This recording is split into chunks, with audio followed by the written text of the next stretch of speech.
Hi, I'm Paddy McGurgan and I'm here to do another set of YouTube tutorials. I'm sorry it's taken so long, things have been really busy here at the shop and this is hopefully the start of many different tutorials that I'm going to start posting over the next coming weeks. So today's look is all about the award season, Hollywood glamour, how to get that glowing skin on the red carpet or at your special occasion. I want to give you hints and tips that you're able to achieve these looks that you see in the magazines at home. So let's get started. To start the skin, I want to use in the center of her face this super matte anti-shine. So if you suffer a lot from really oily skin, you want to make sure that this product's put onto the center. You use this product, you work it into the skin and you rub until it's completely dry. You will feel this product dry underneath your fingertips. It's fantastic in making sure that unwanted shine doesn't appear throughout the course of the day. It takes a little bit of time just to work into the skin. So to give the skin that extra touch of radiance, what I'm using is Makeup Studio Bronze in Shimmer Effect. I'm taking a little bit of that on the back of my hand. I'm going to work it into the outer sections. The sections where Sarah doesn't find her skin just to be as oily. Again, this product is very much dependent on your own skin type. If you find your skin very oily all over, it's probably not the right product for you, where you need things that are going to be more mattifying on your skin. Okay, so next thing I'm going to lift is this yellow cream product for underneath the bottom of the eyes from Makeup Studio. I love the yellow tone because it acts very much like the way green concealer will cancel out the likes of red tones on the skin. The yellow will lift, brighten and get rid of a lot of purple tones underneath the bottom of the eyes. Bring it up and underneath. Small fine layers of this product is the way to go with it. Not too much. You don't want it to start to split or to separate underneath the bottom of the eyes. Next, I'm going to take a little bit of the shimmer effect in bronze, just to keep on the back of my hand. I'm going to mix a little bit of that with the foundation, and I've decided to use a cream foundation to give that lovely creamy texture on the skin. With my microfiber brush, which is the double fiber brush, I find that I'm able to work it into the skin that little bit more, so it becomes nice and flat and rested on the surface of the skin. Just start, whether it be on the chin or the forehead, but don't move around the skin until you see each part of the skin is perfect before you move to the next section. If you feel you want to add a little bit of the shimmer effect in with it, that's perfectly fine. So as you see, it's giving that extra little bit of radiance as the skin moves when light hits it. That's exactly what we want. So how do we keep that in place? How do we keep it in place all day? Because we don't have makeup artists standing in the wings the way a lot of the celebrities do in Hollywood. So what I suggest you do is make sure that you're clever with how you set the foundation. Using the right powders and using powder in the right quantity is really important. So the first thing I want to do is I'm going to use Makeup Studio Silk Perfection, and that's going to be my powder I use to hold and lock everything into place. Again, with a large powder brush, tap off the excess so not to apply too much onto the skin. Press it onto the skin. See how the motion is where I'm not working it in. I'm not being heavy-handed with the product. I'm tapping it all into the skin. So even though we've powdered, you can still see the skin has that beautiful shine coming from it. And that's what you want. You don't want the skin to appear too oily. With the pressed powder, it's a very small veil. Again, this product's really handy as well, should you find when you put your foundation on, then your powder, and you can still see a little bit of redness in your skin. The pressed powder nearly acts as a concealment product on top of that, so you can apply a little bit more of your pressed powder. This is Senna's pressed powder in medium. So small quantities, you don't need a lot of this product either. So work this in. Again, you should be able to see it creates almost more of an airbrushed effect whenever it's applied onto the skin. Next, I'm going to use some matte bronzer. This is to break up the tone that we've created from one side of the face to the next. The texture of the skin looks very beautiful. It's luminous, it's very glowy, but it just looks a bit flat looking. It looks like we haven't really sculpted any of the features on the face, and that's what I want to use the matte bronzer for. You can use it to create variation within the tone to make it look more like it's been kissed by the sun, but also as well to sculpt the likes of the cheekbones, to contour, but not contour where the face is overly defined. We just want a small bit of contouring. So the first thing I'm going to do is load up my matte bronzer, again with my larger brush, tap it into the back of my hand so I remove the top burst of colour, so you're not going to get that burst of colour onto the face. Then push back the forehead, or the hairline, not the forehead, and work it in. Always make sure when you're working with this product that it comes from the hairline onto the skin, so that you're not left with a really pale hairline. You bring it from that onto the face. Then underneath the cheekbone. So how do you do it? A lot of people, when they tend to put products for the cheekbone, they tend to put it on the cheekbone. When you're trying to create a little bit of contour, a little bit of sculpting with the cheekbones, the aim is to bring it under the cheekbone. So as a guide, try to look at this section of the ear. Use that as your guide forward, but don't have it sloping down towards the ground. Have it more lifted.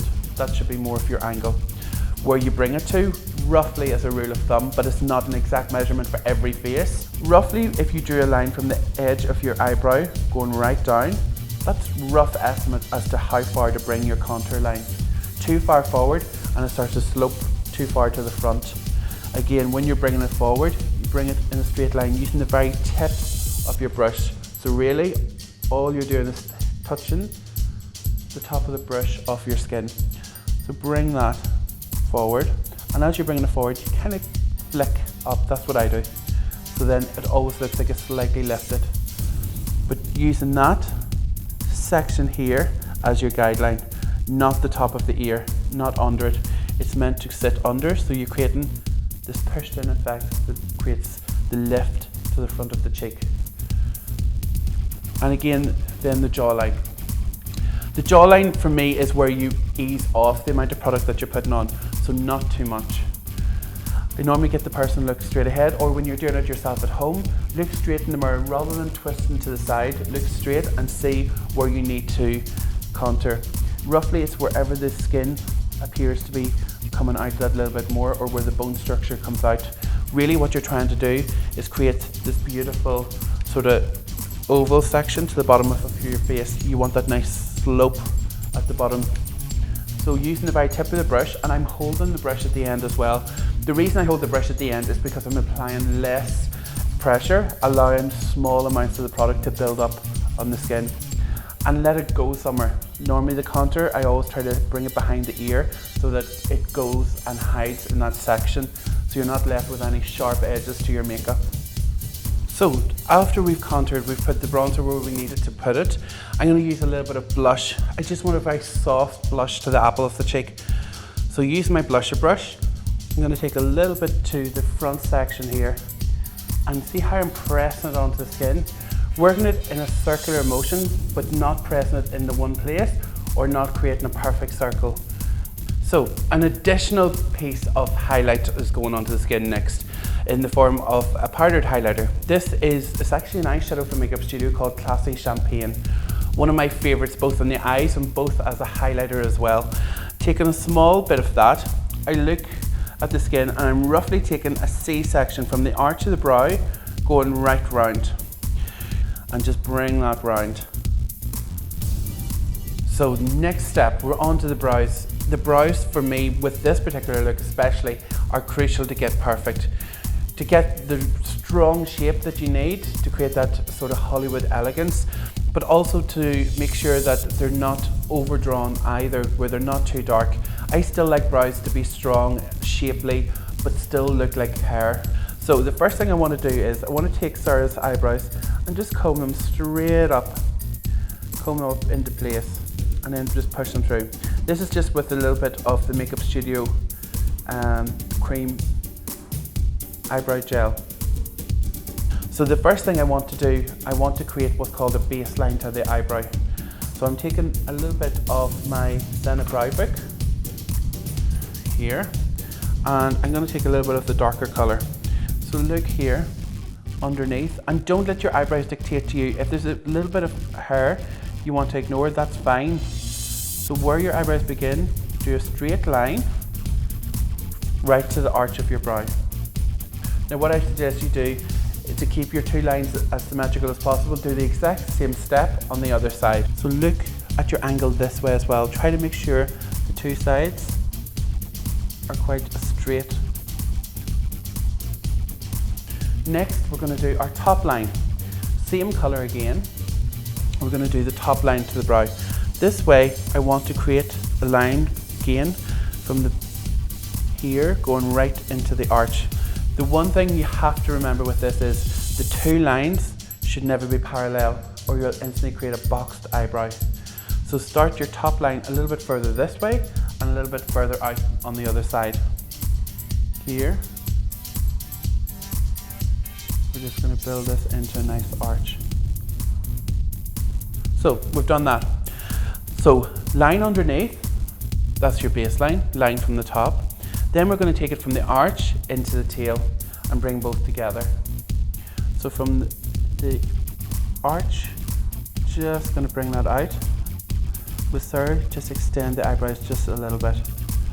Okay, so the line that we have at the start, where the brows need to come a little bit closer to the nose, with very little, I've nearly wiped off the excess powder that was on the brush. I want to just take that line and I want to blur it at the beginning, creating a softer beginning to the brow. Sometimes you can almost do wee flicks as well to signify drawing little hair strokes. So see how we're getting that beautiful beginning? Then I'm just going to take some of the clear eyebrow gel and comb that through.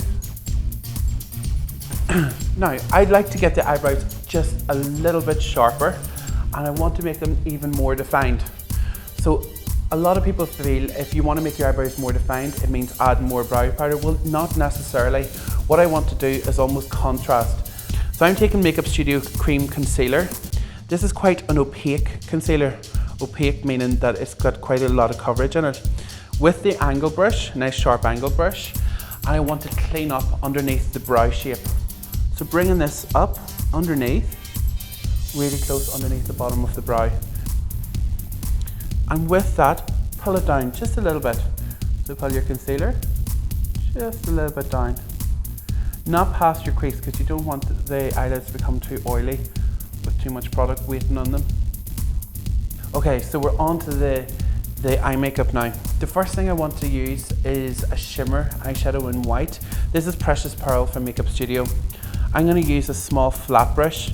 Remember, flat brushes are there whenever you want to build intensity with your eyeshadow and to get a stronger sort of payout. So look straight for me, Sarah. In here, just in the inner corner, I want to create a light section.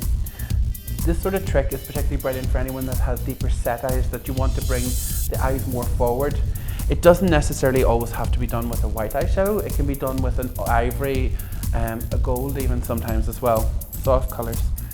But this is just to bring the light to that inner section, just as a wee focal point. Next, again with a flat brush, I want to use the Classy Champagne, the product we used at the side of the cheeks. This is such a beautiful base colour across the lid, so I'm bringing that. Notice how I'm pressing the eyeshadow onto the eyes. I'm not dragging the brush across. A lot of times people complain about having fallout from their eyeshadows. I believe if you're using the right eyeshadow product that isn't overly crumbly, and you're also using your brushes in the right way, you should have very little fallout whenever you're doing your eye makeup. So again, press that all over the lid, no higher than the socket line. Now I want to kick some shape into the socket line. I want to really shape and open the side of the eyes up. So for that, I'm going to start off with 426 from Makeup Studio, and I'm going to lift a blending brush.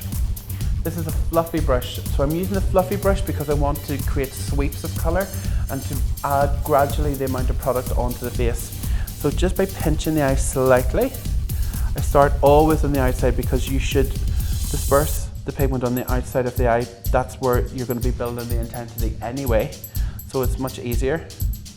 Next, I want to use this off sort of camely mustard colour. Beautiful, beautiful light shade. This is eyeshadow number 29 from Makeup Studio. So take a small amount of that. This time it's going to be slightly lower than the previous colour we've just put on. So bringing that right through.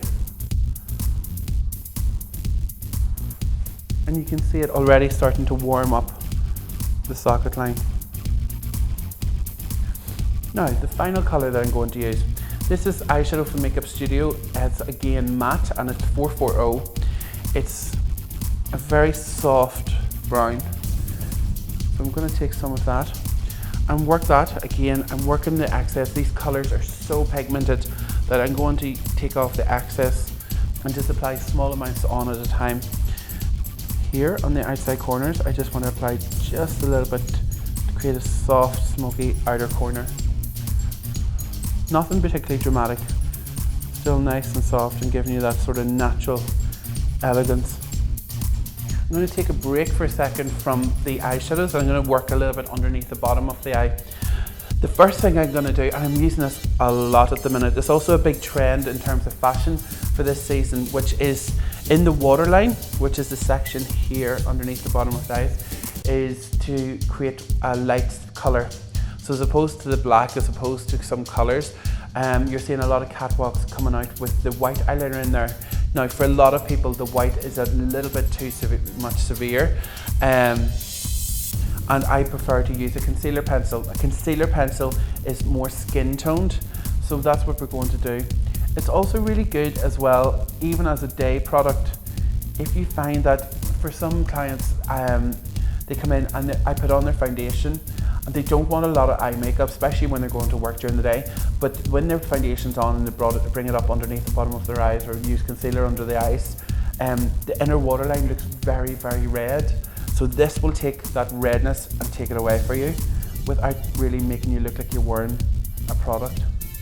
Next, I want to go back to the eyeshadows. So I want to use a smaller brush and I want to bring a little bit of the brown we use in the outer corners. I just want to very softly bring that through underneath the bottom of the eye.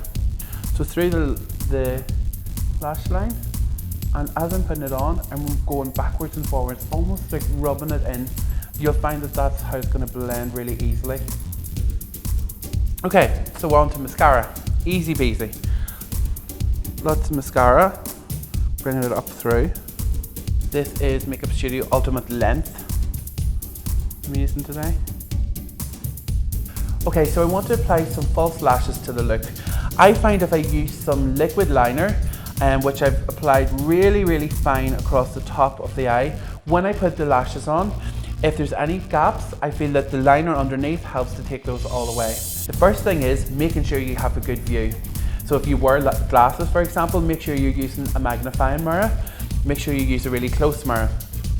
Do it in sections, but don't do it in too many sections, because what you'll find is the line will appear quite broken. I tend to do it from the inside of the eye to halfway, from halfway out. Okay, so eyelashes. I've chosen a pair of Ardell Demi Wispies. I love how these fan at the outside corners. Make sure when you're applying eyelashes that the eyelash length and shape suit your eye. Make sure that when you are applying your eyelashes, you can still see all the beautiful eye makeup behind it, that you're not covering up all of your blending work by applying eyelashes that are too heavy and too long for your eye shape. Make sure that you're in as close as you can to the lash line. So you want to make sure that you're in really, really fine. If you're doing this on yourself, make sure your head's tilted up and you're almost looking down at yourself in the mirror, that you're able then to just push it on. So normally if you're doing it yourself, you sort of come in and press the center. Make sure you're happy with your center, and then you can press your outer corners. So next thing I'm going to do, once the eyelashes are on and in place, I need to go over the glue line to hide it. So I need to reline the lashes. When I do this, I tend to do it slightly differently when the eyelashes are on than when I do it just freehand before lashes go on. So with this, I make sure that the corners are nice and flat, and I do my inner corners first. So basically to hide the join of where the eyelashes stop. And then I just take it then from the join through the rest of the lash. Really fine, almost on top of the lash. Okay, so to finish, we're gonna go for a red lip. Not every celebrity is sporting it on the awards red carpet, but a lot tend to go for it. It kind of gives that element of sophistication, that vintage feel, that Audrey Hepburn, all of the different people who have really wore that and made it an iconic look. So the first thing I want to do is I want to actually go back to to the mattifying product that we use at the very beginning on Sarah's face, just in the inner corners or the T-zone section of Sarah's face. So I'm going to take some of the mattifying product, and what I'm doing with that is I'm going to go around the outside of her lip. This will help red lips from bleeding. So just around the outside of the lip line, I'm going to take the product and just work it in the whole way around the lip line. So if you do suffer from bleeding lip lines a lot, this is such a great way of preventing that from happening. Next, I'm going to take some red lip liner. This is lip liner number 1 from Makeup Studio. With this lip liner, I want to create a strong lip line. So what I'm going to do, hopefully this little trick will help you be able to get a stronger lip. I'm going to take underneath a brush to create a strong and to lean against. So I'm going to do my center. Then I'm going to do the top, the Cupid's bow. Because the lip line comes out, sometimes it can be difficult to angle your hand because we're all used to working on a flatter surface. So if I take the lip brush and just smooth it down, I'm going to create a dot here in the center of the Cupid's bow and up at the top of each side. And making that sit flat, you're going to work your Cupid's bow. Brilliant. Then your outer corners, I'm just going to make them slightly bigger. I suppose this is more handy if you are a makeup artist working on someone and you're finding lip lines very difficult. Sometimes when you're used to doing your own lip line, you can maneuver your mouth to do this. A lot of people's top lip line will disappear really quickly and you can't get in far enough with the pencil. So by applying a little bit of pressure, you're able to lift the edge of the lip line out to make sure that you're able to get a perfect lip line.